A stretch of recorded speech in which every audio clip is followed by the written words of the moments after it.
দেখো আমার এই যে পাশের বাড়িতে, আমার বাড়ির পাশেই আমার ছেলে আর সব পাড়ার ছেলেরা মিলে যে কালী পুজো করেছে।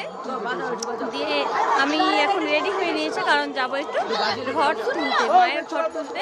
আরও সবাই মিলে যাবে। তো দেখো ওরা ছোট ছেলে কিন্তু কত সুন্দর করে সাজিয়েছে দেখো।